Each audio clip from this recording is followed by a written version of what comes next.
The people that are being successful as coaches or operators today are saying it's less about sets and reps, people. No one really cares about a deep squat. Newsflash. What they care about is when I come into that environment, do I get a meaningful and relevant experience for me?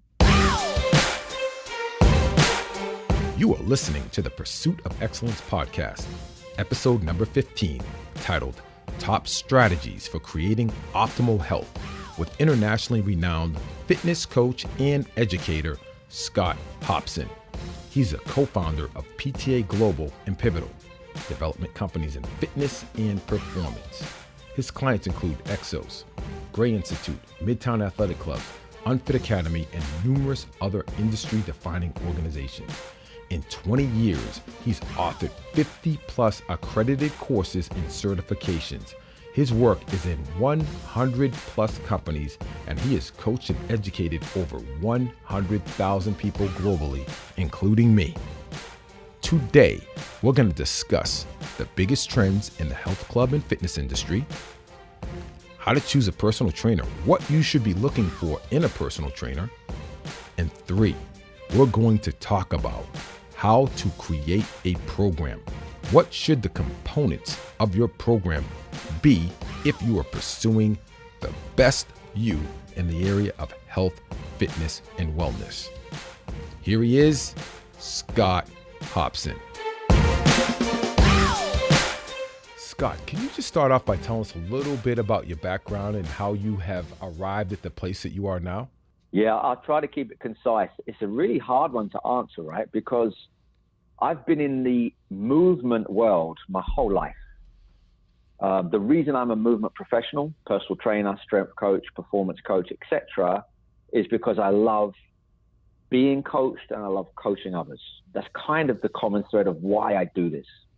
What I really do, though, is I'm a coach, one-on-one, groups, teams, entire organizations. I travel the world coaching people.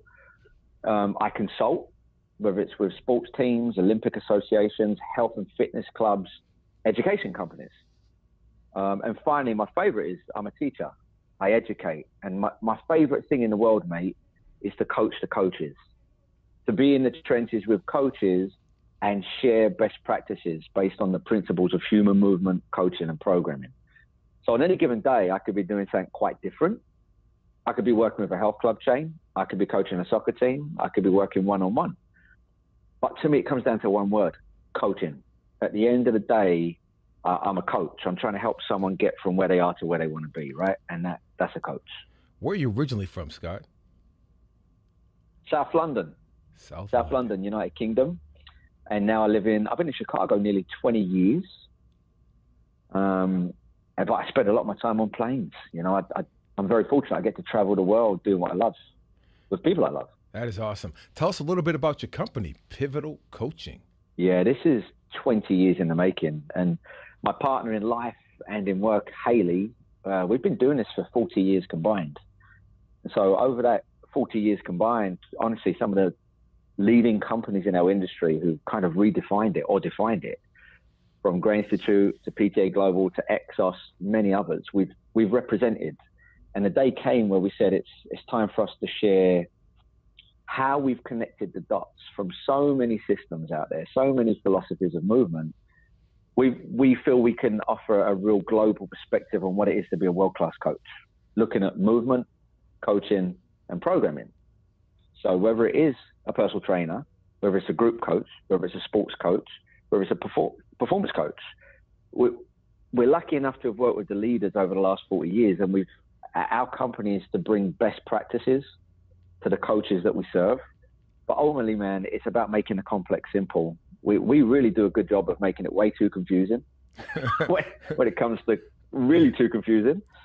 And at the end of the day, the person we're serving, whether it is a soccer team, a rugby team, or my mum trying to get out of pain and lose a bit of weight, is how do I help her make the next right decision? Because I believe that's all we can do, is create an environment for people to change themselves, because we can't do it for them. It's very ignorant and arrogant to think we can. I've learned that much. I spent too many years telling people how to change rather than create an environment for them to change themselves. And so that's what Pivotal does. We help the coaches, we help the clubs, we help organizations create environments for coaches to upgrade lives. Which I think is amazing. And I want to share with the audience how we met. It was in an educational platform. I was at the 49ers, and we purchased a power plate, and you came out and did an on-site educational session with myself and Coach Parker. Remember Coach Parker? Yeah, I do. Yeah. And it was awesome. Coach Parker was like, what is a power plate? And in any event, you came out to do an educational session, and I just thought it was phenomenal. And when you spoke about how you like to coach coaches, I was sitting there just pores open to just absorb and learn. And you took some complex concepts and you brought it down to a level that I could understand, which is a good thing. And then afterwards, we had our one-on-one session on neurophysiology. And in fact, we had our 10-year anniversary, because I have that video dated when we chopped it up. And again, it was brilliant. It was awesome. And I thank you for being on the show. And people, get ready to be transformed in terms of how you look at exercise. So you spoke about your company addressing trends in the area. Let's start with talking about some of the biggest trends in the health and fitness and wellness space. Yeah, it's interesting, right? I have two different parallels that I look at. Number one is look at all the surveys that the big organizations do. IRSA, IDEA, ACSM, every year they do a survey to global professionals, hundreds of thousands, and say, what are the top things you want to learn about? What's relevant? But here's the kicker. It's usually the same top 10.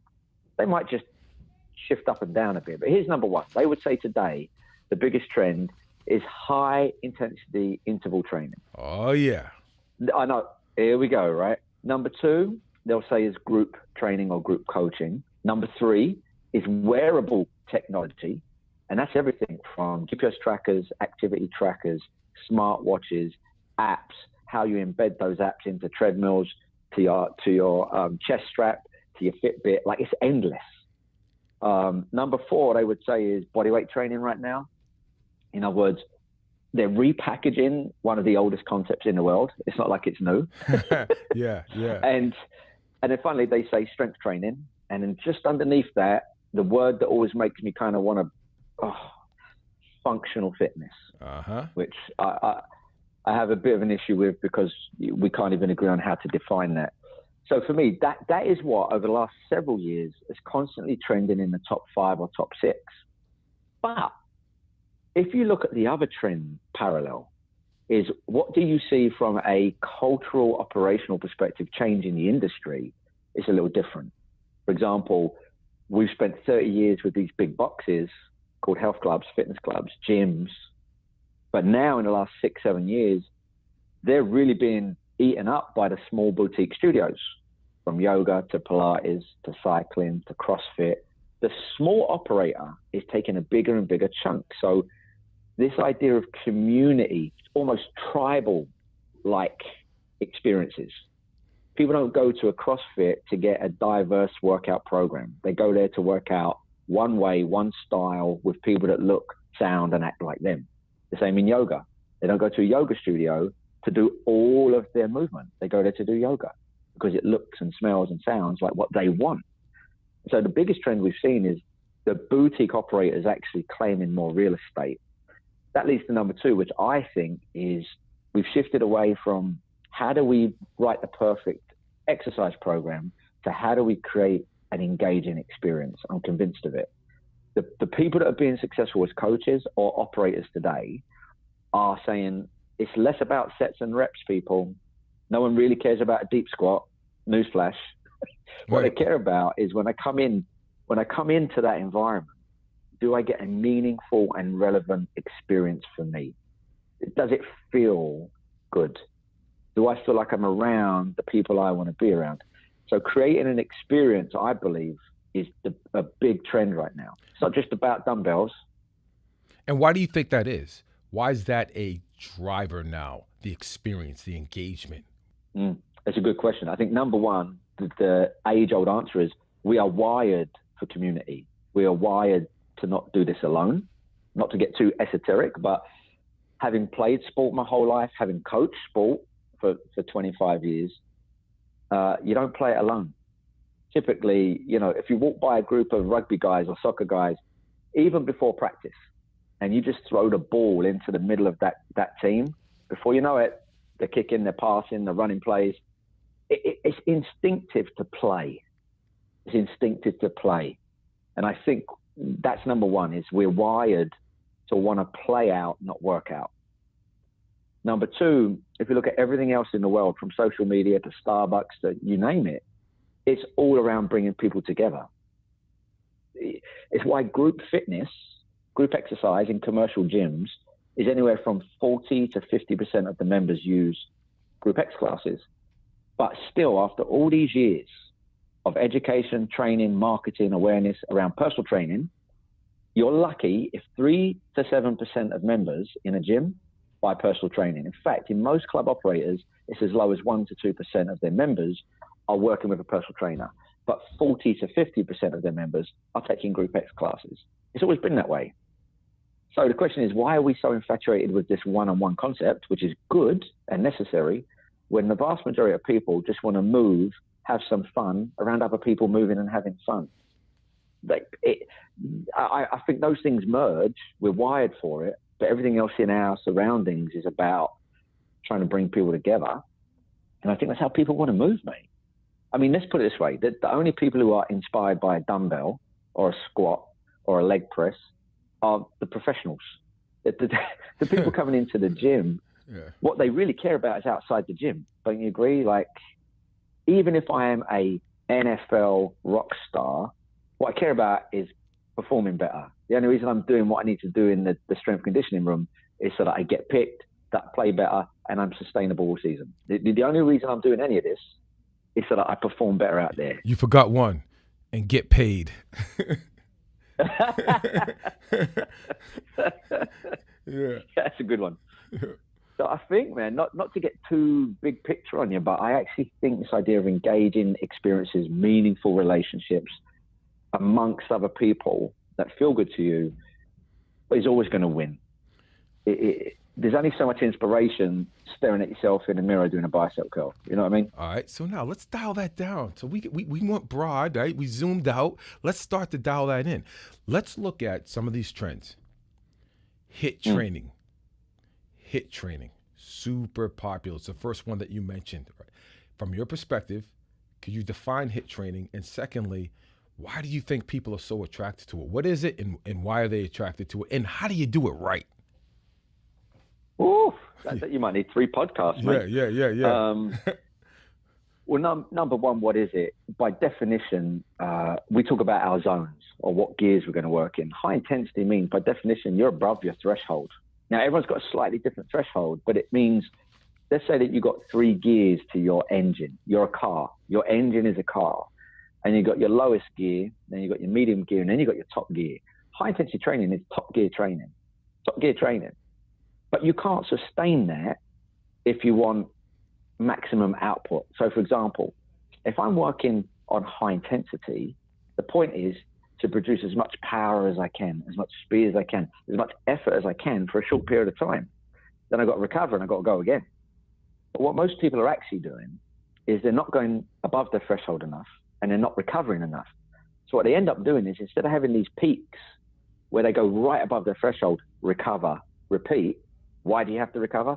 Well, you can't go top gear again. You can't sprint a marathon, right? So at some stage, if you're doing high intensity, the idea is to go top gear, recover, and repeat. Well, then a workout you're talking about.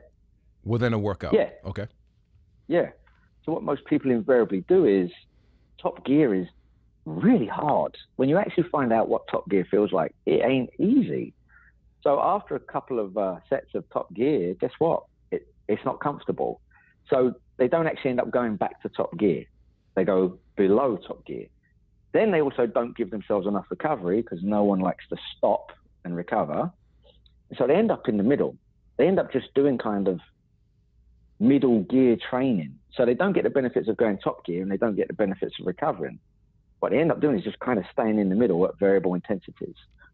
So for me, what it's supposed to be about is giving you a bigger engine by going to top gear and repeating that process. That is truly what it's supposed to be. Now, there's many ways you can slice that pie with duration, sets, reps. There's infinite ways you can program it.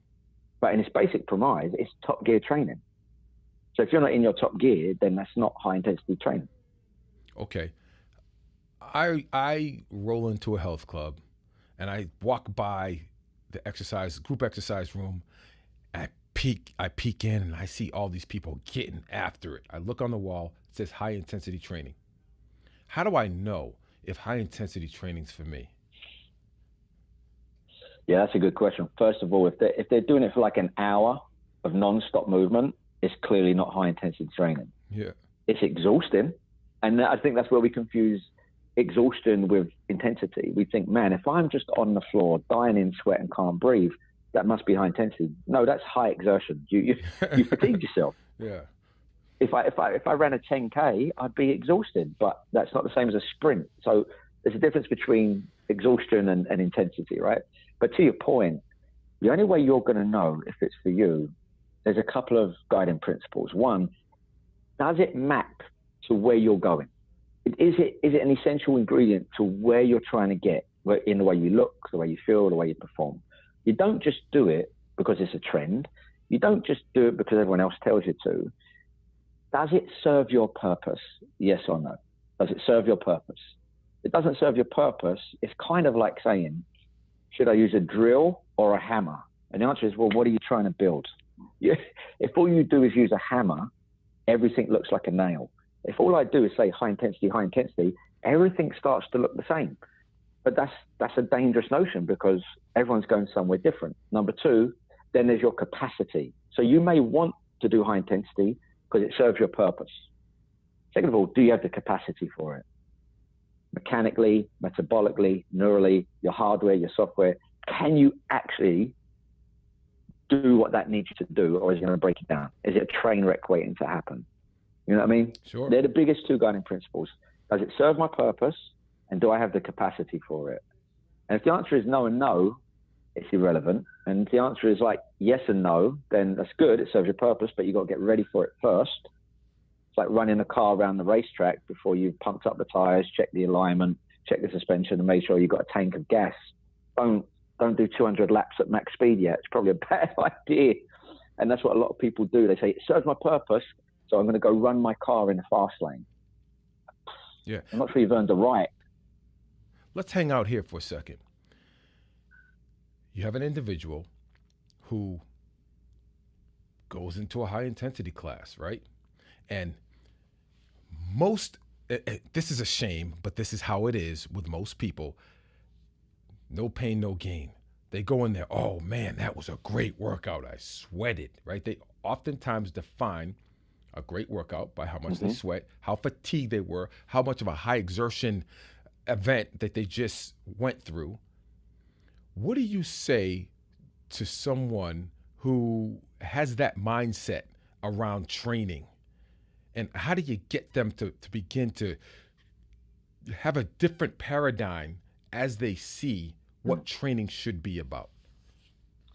Yeah, well, first of all, that's actually like one of the most important questions, because we're there to serve people and it's not for us to change their lives. They get to make decisions, right? So let's take a typical person, works out for 1 hour, 3 days a week. Awesome. Now, there's 168 hours in a week, and they're with you or they're at the gym for 3. So you're less than 2% of their life. The other 98% is outside of the gym. The way they eat, the way they sleep, the way they think, the way they feel, the way they live their life is going to have more of an impact on what they look like and feel like than those 3 hours in the gym. The point is this: the only way I can serve them to making a better decision is through motivational interviewing. I have to have the tools and the skills to ask questions, to listen, and then provide an environment for them to make the next right decision. Because in that example, for a lot of people, okay, maybe doing it once or twice is not a bad idea. Give it a try. I don't know if it serves you. I don't know if you've got the capacity. But if you tried it a couple of times and it beat you up, if you've been trying it for a year and you're not losing weight, if you do it 3 times a week and you don't perform any better, now that's very interesting because it's not serving you anymore. So at that point, only through motivational questions and listening and communication can I really guide someone. What we do in our industry that's good intention, but not the most effective action, is we just think if we tell everyone everything, we give them the information, the education, they're going to make the right decision. I don't agree with that anymore. Here's why I know that to not be true. There may be a time and place that someone says, just tell me what to do. Tell them what you think might be the best option, but you don't know for sure. Someone smokes. Do you think they lack information today that smoking's a bad idea? Do you think every cell in their body tells them it's a good idea? Do you think they lack the education? There's a picture of death on a cigarette packet with a big cross through it, right? Everyone around them tells them it's a bad idea. They know it's a bad idea, but the problem is the reasons to stop smoking have not yet outweighed the reasons to smoke. In other words, my reasons to smoke still outweigh my reasons not to smoke. And until that changes, I'm not going to make a better decision. And so we in our industry say, you shouldn't smoke. You need to drink more water. You should drink less beer. You should drink less coffee. You should eat more vegetables. Okay. You think they don't know that? Of course they know that. They're not ready and willing to change. And if you try to force someone to change when they're not ready and willing, that's a problem. Because what you're most likely going to do is they're going to say, so your advice is to tell me what every other trainer in the industry has told me. You want me to go give up this, do this, go to bed. You want me to change my life. I've already tried that before and I didn't lose weight, I gained weight. In fact, the last 5 trainers that I spent thousands of dollars on told me the same thing as you, and I didn't like them.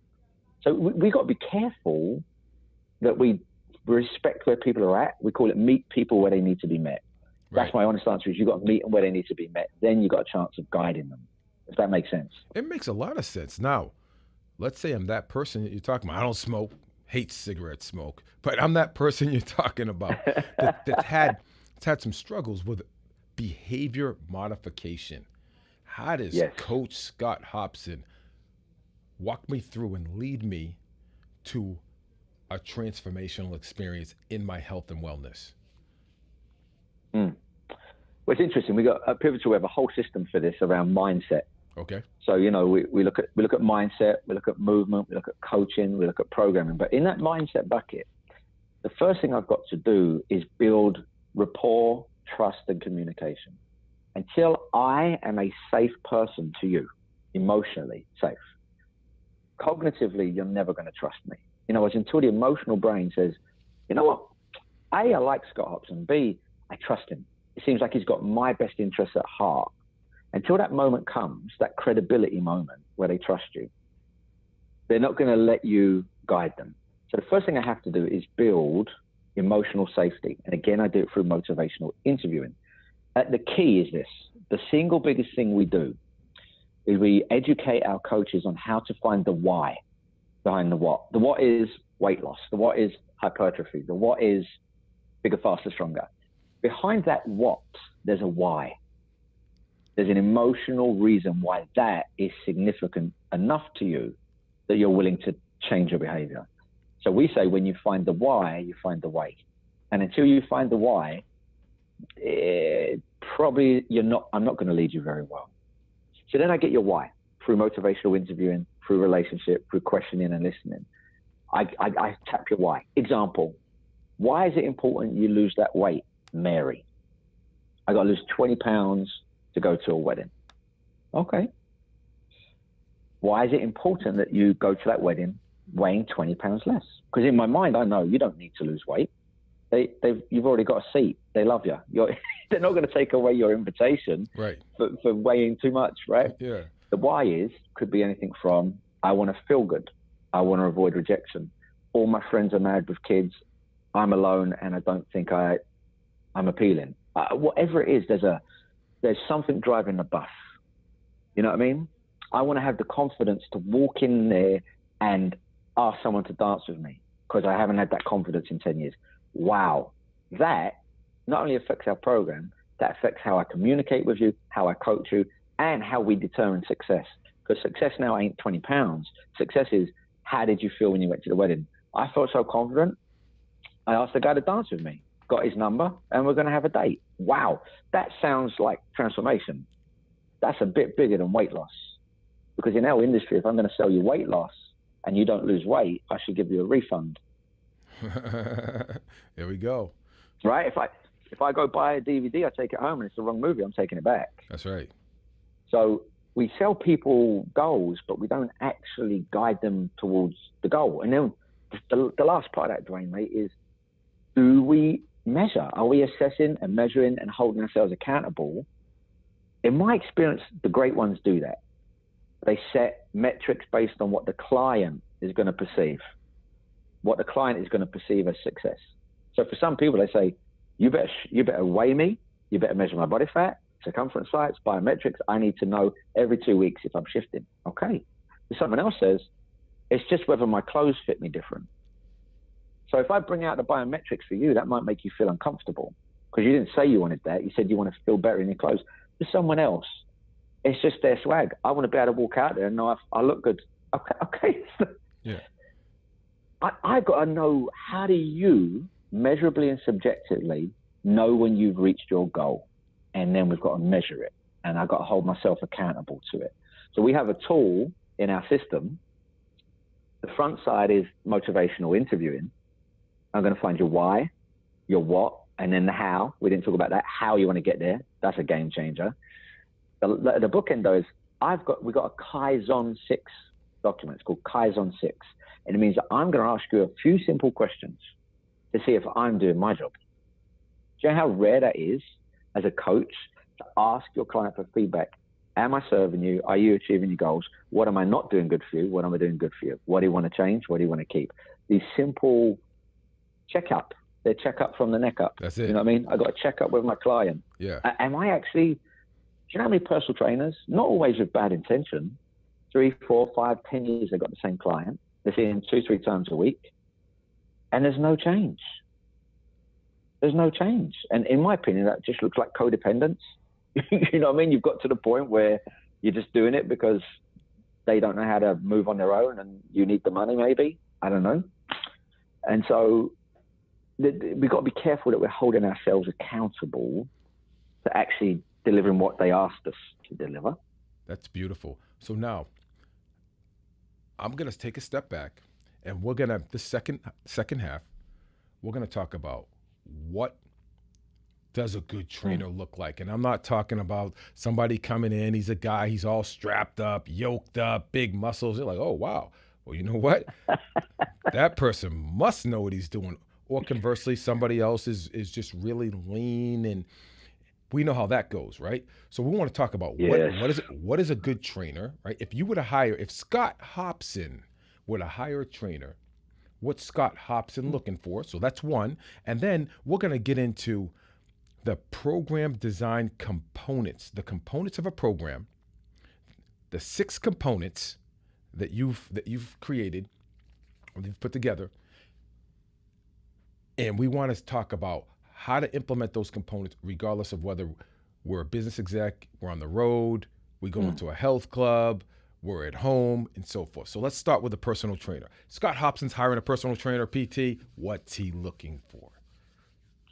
Well, this is one of the biggest shifts in my career. The first thing is I don't look at your resume. I don't want a CV. I don't want any of it. I'm going to put you in a group interview because the first thing I need to know is, how do you interact with other human beings? Because that's the job.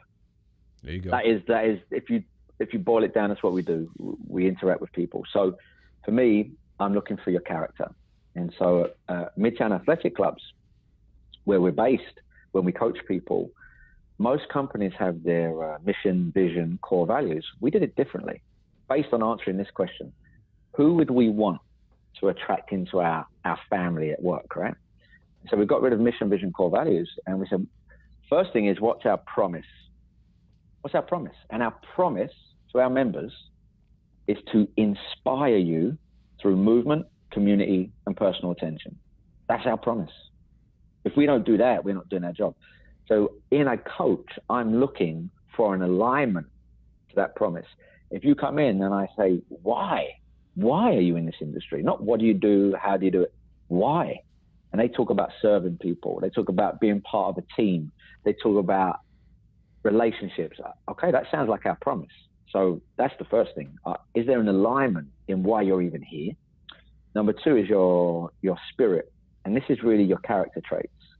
So we look at things and we say, are you optimistic? Are you reliable? Are you curious?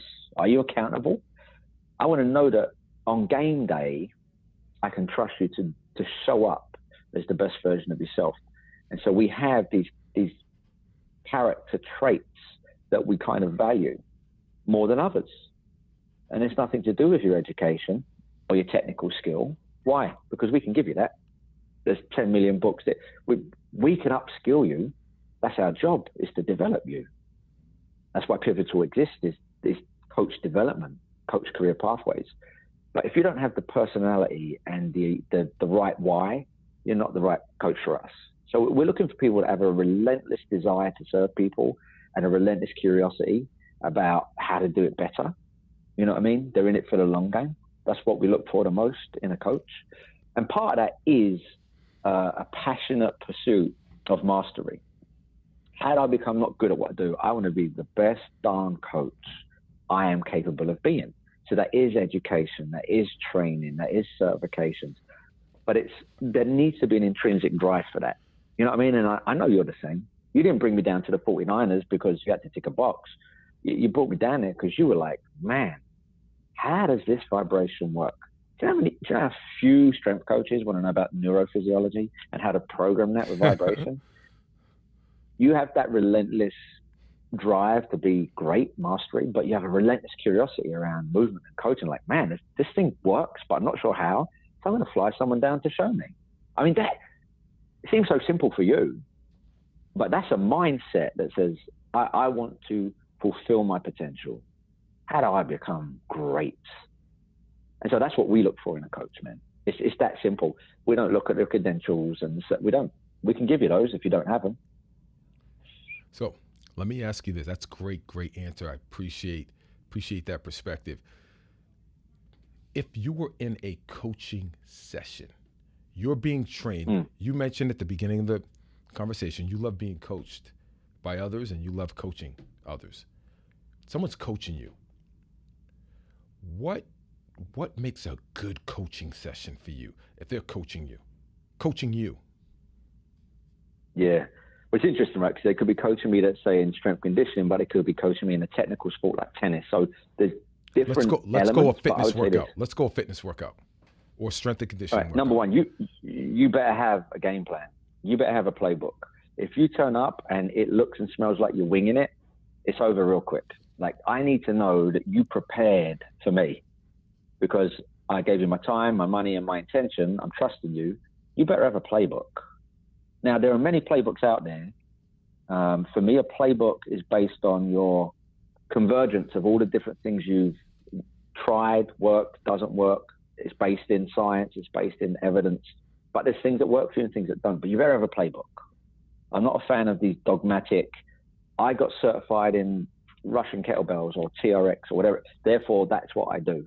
Now, that means you got educated on how to use a hammer. That doesn't... You're supposed to be an architect, man. It's a bit bigger than that. Right. They're just tools of the trade. So for me, have a game plan. Number two, I need to know that you are invested in me actually achieving my goals, which means you remembered what I said, how I said it, what was important to me. If I said I wanted measurements, you've already come ready to take measurements. You've mapped my progress, whatever it is. And number three, I think maybe the most important part is, can you create on demand? Because you have to have a system. Here's why. You coach me on Monday, rock star. Had a lovely weekend. Sunday was relaxing, hydrated, slept. I'm ready to go. You get me on Wednesday. Tuesdays are rough. Go to work, got 2 kids. One's in high school on the north side of Chicago. One's in elementary school on the east side of Chicago. So I'm like an Uber driver, just not getting paid. Yeah. In between that, I've got to try and work. Then I pick them up and I coach their soccer teams. Then we get home. We've got to do homework, showers, eat. Oh, don't forget the dogs.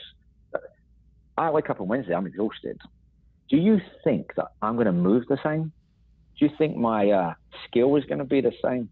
you think my power output's the same? So I turn up and you say, Scott, today's high intensity. Remember, Wednesday, we're maxing out on strength and we're going to do top intervals on the Woodway treadmill. You better have a screening system, because when I walk in and I'm out of gas, I'm mentally fatigued, emotionally exhausted, and you try to put me through that, not only am I not going to hit my performance because I'm out of gas, but you're going to trash me. So when I wake up the next day and it's supposed to be strength session, I ain't got nothing.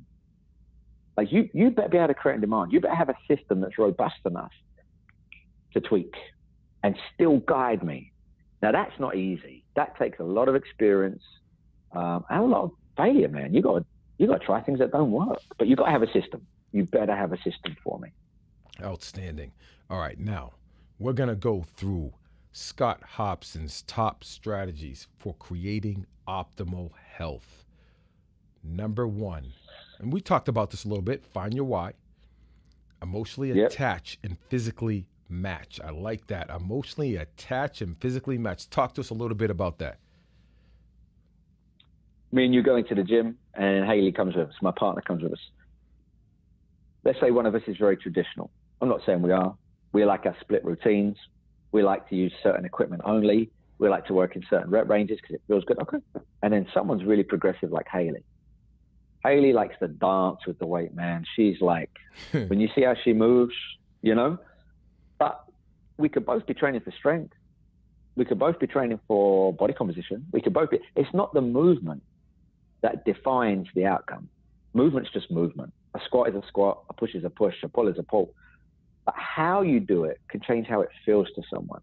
So you sit her down on a plate loaded machine doing some rows, and then you put me on that same machine. I'm probably loving it, and she's probably thinking, yeah, no, I need to move more. I'd rather be doing my pull-ups on a TRX and going in different directions. And how she wants to experience that is maybe different than me. So you physically matched by saying, we're going to do this movement, these sets, these reps, this intensity. Yeah, you physically matched the movement to my goal, but you didn't emotionally attach it to me. You didn't remotely consider what feels good for me. And the truth is, mate, if it ain't fun, it ain't getting done. People will only adhere to things that feel good. They will only adhere to things that feel good. So you have to, that emotional attachment is a crucial part of the movement. It can't just be everyone's squatting because squats are great. That don't sound like it's going to work for most people. A common question that someone would ask when you know they're emotionally detached, they'll say, now where am I supposed to feel this? What am I working? What am I working here? Like, okay. Even better. And even better is when they ask the question, why are we doing this? When they say, why are we doing this? There's only two options. They're actually asking for the education, or they're telling you, I don't like it. And you should have been paying attention because I've never liked it. Look at my face, look at my posture. Every time we do this movement, have you not noticed that I don't like it? That's really what they're trying to tell you. Yeah. And if you don't pick up on that, man, that's a problem. Okay, we hear this term. Number 2, mobility and stability. Creating an effective and efficient movement first. Talk to us a little bit about that. What does that mean? Yeah, I won't go too deep on in our course. We really explain how we define mobility and stability and how you train them. But here's what it means.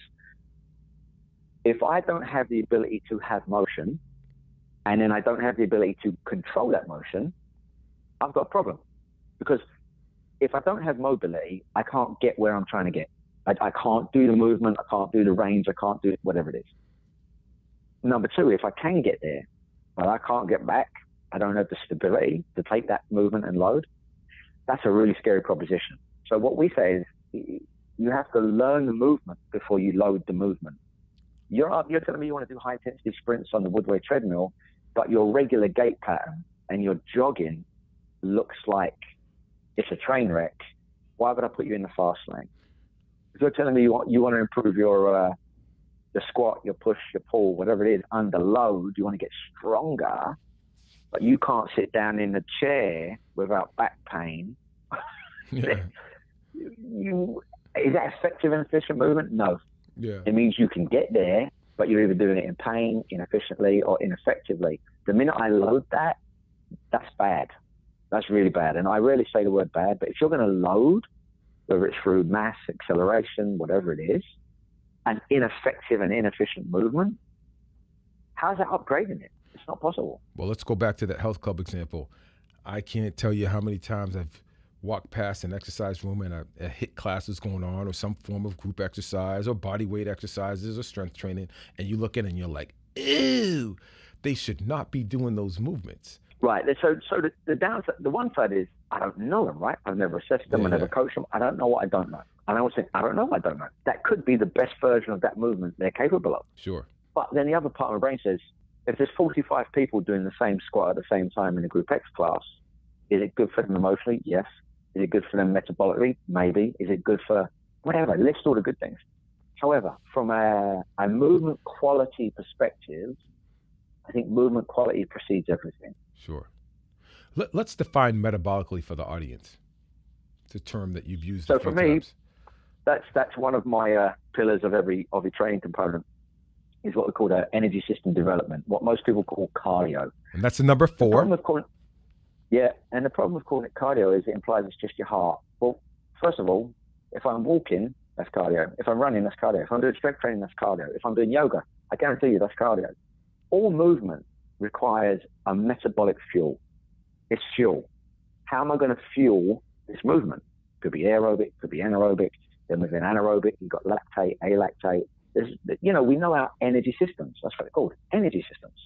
The point is, can you develop those energy systems in a way that is specific to serving your goal?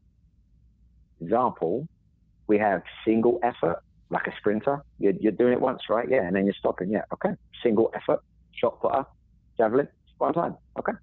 Then we've got intermittent. You're playing soccer or rugby or American football. That's stop, start, stop, start, stop, start.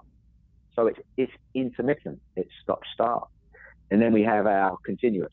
Okay, so you're going to run a marathon for 42 kilometers without stopping. That's continuous.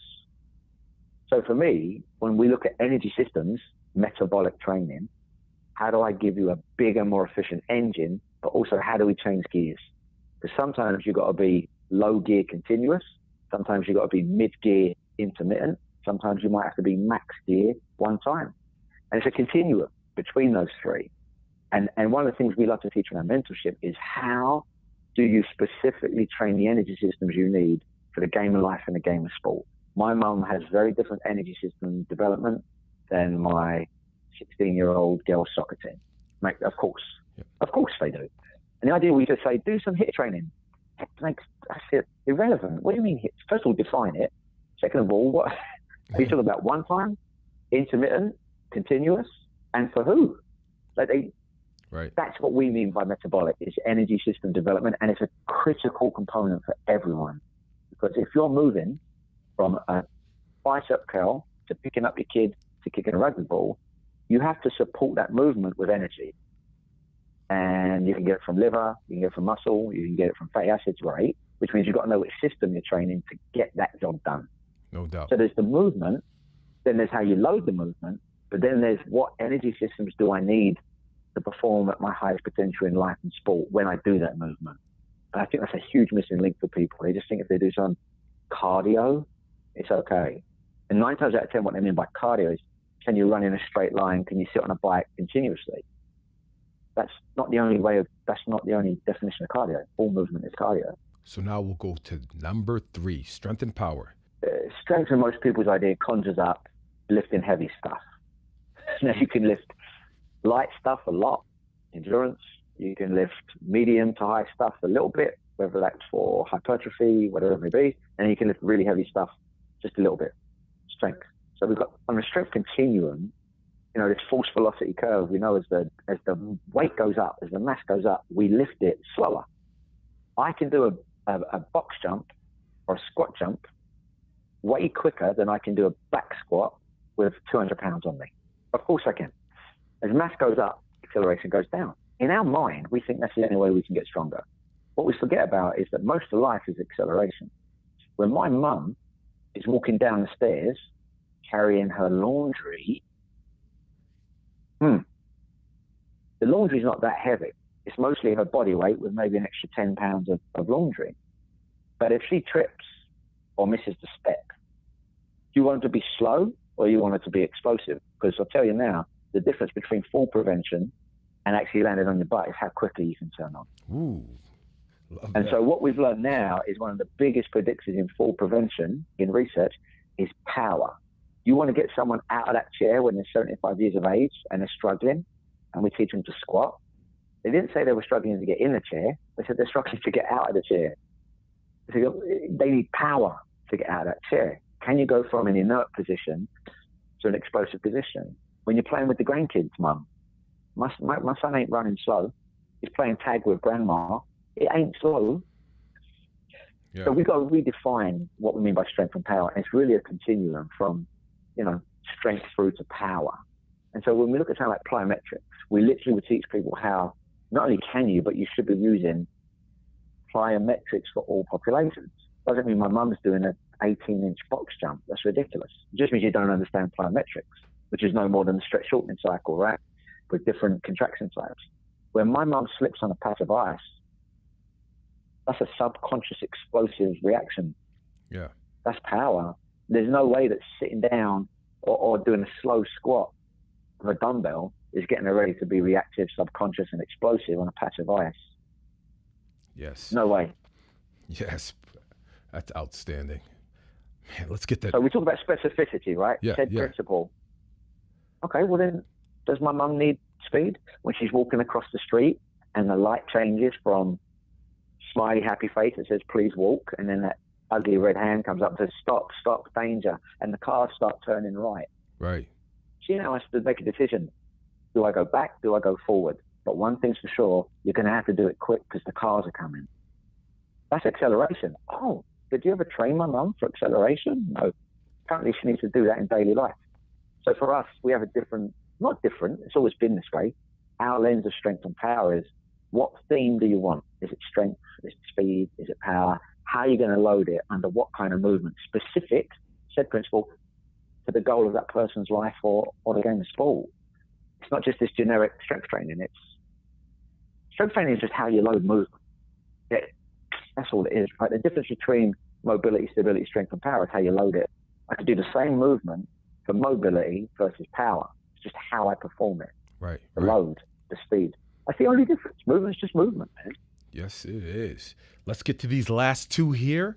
If you could give me 2 minutes on each one of them, because I want to give a closing. I know you got a super busy schedule. Let's go with variability, right? Number 5. The more I studied the body, the more I studied the human body and the human neck up into emotional being, I'm convinced that every cell, with trillions of cells, that's all we are. Most of our body is cells floating in space and water. That's all we are. But they are designed for variability. Neurologically, when a brain doesn't get variability, novelty, contrast, we know what happens. It leads to a not very productive brain. When the body's architecture, none of it is linear. There's not one structure in the body as a straight line. Not if you actually do a cadaver. I'm not talking about textbooks. I'm talking about go and look at the architecture of every tissue in the body, and all you'll see are these cross-aligned stress lines. We call them stress lines. And what's fascinating, right, is we talk about Wolff's law and Davis's law that tissue models along the line of stress. We all say it. Soft tissue models along the line of stress.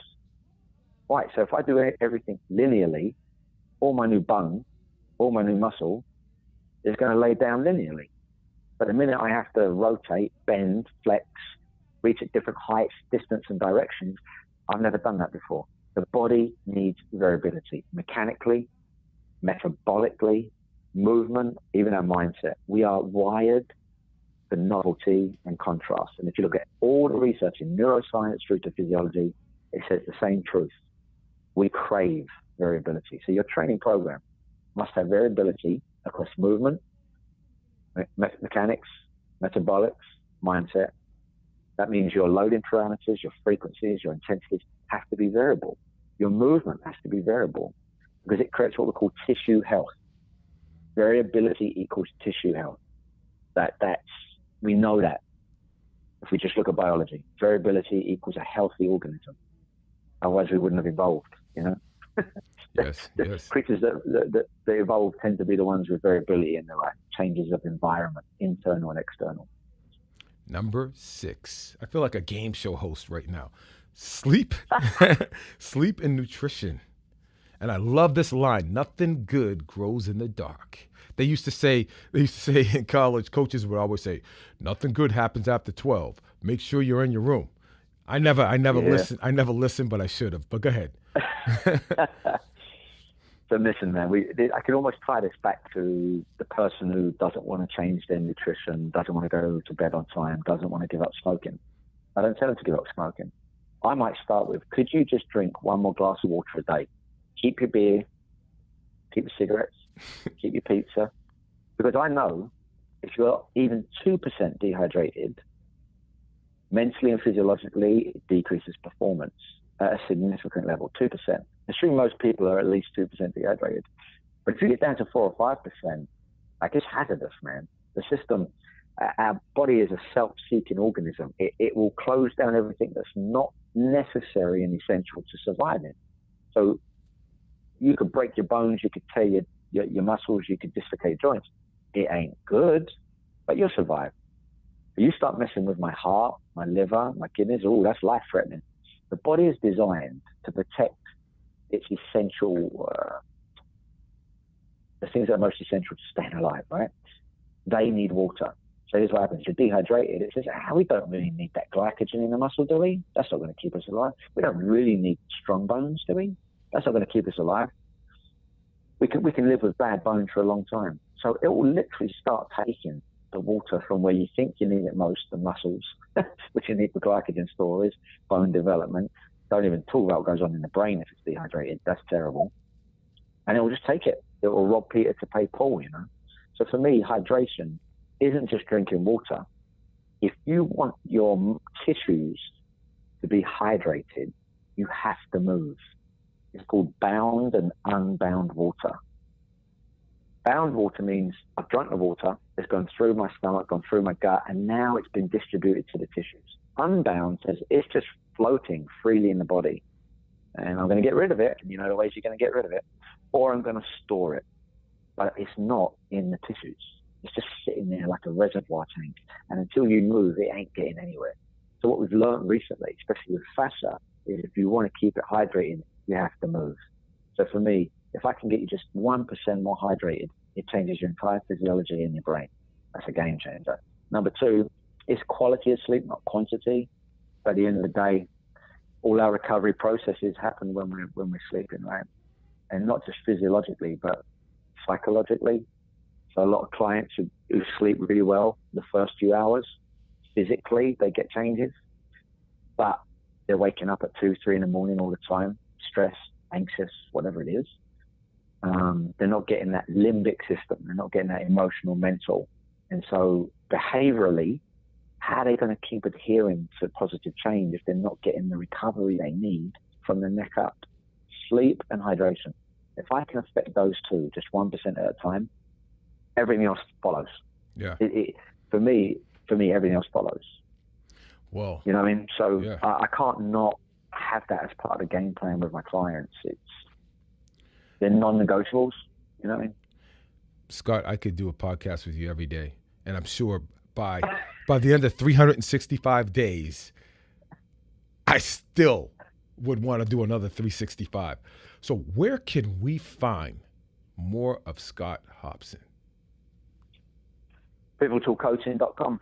That's Okay. where you'll see who we are, what we do, from workshops to mentorships to where we teach around the world. But I would offer you this as well. If you go to our website, the page that actually means the most to me and Haley is called our GPS. And you click on our GPS, and it's our GPS for work and life. It's our guiding principles on why we do what we do. Just as one example, I'll leave you with this. I love to geek out around movement, just like you do, just like coaches do. I'm fascinated with the science of art, of programming and coaching. But what I've got very clear on now is our number one guiding principle at Pivotal is, at the end of the day, you need to do work you love with people you love.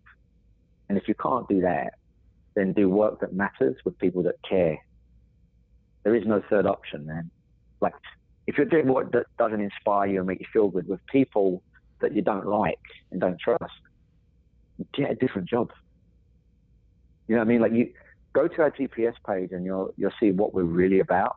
And then you can go to our events page and see how we do it, where we teach it around the world. I'll tell you, Scott, when I sit in church service and the pastor preaches a message and you're sitting there and you're going, he's talking to me. Well, what you just said, it's the same thing. You're talking to me, and that's why I've launched Carlisle Performance Systems, to do what I love and be around people that I like to be around. And so I'm thankful for you being on this show. Outstanding. I'm sure people are going to get a ton of information out of this. Scott, thank you so much. Boy, what a great podcast. What great content. He gave a ton of actionable items, starting with this. Find your why, which creates your way. Once you find that why, and you know why you want to be the best version of you, then it creates that path for you to get there. I love his key components of any exercise training program. Movement prep, number 1. Number 2, mobility and stability. Number 3, strength and power. I love that he talked about the elderly needing to train for power. It's important. You never know when you're going to slip in a cold, wintry day. 4, energy system development. Typically called cardio, but he gave a very, very broad definition and insight into how to train your energy systems. And then variability. The human organism is designed for this and craves it. We must create smart variability in our movement program, volume and the intensity and the frequency in terms of how we attack the various exercises and overall training approaches that we endure. I thought that was amazing. And then sleep and nutrition. Nothing grows in the dark. We must create environments for transformation through healthy habits. Scott Hopson was truly amazing. Again, I want to thank him for being on the show, and I want to thank you for listening. As I say every show, I'm a feedback fanatic. Come on over to Instagram, Facebook, at Coach Dwayne Carlisle. Give me a check. Ping me. Let me know how the show's going. Any other topics you guys want me to cover. We also have opened a training center in San Jose, California. Log on to the website, coachcarlisle.com. Looking forward to hearing from you. And in the meantime and between time, make it a great day.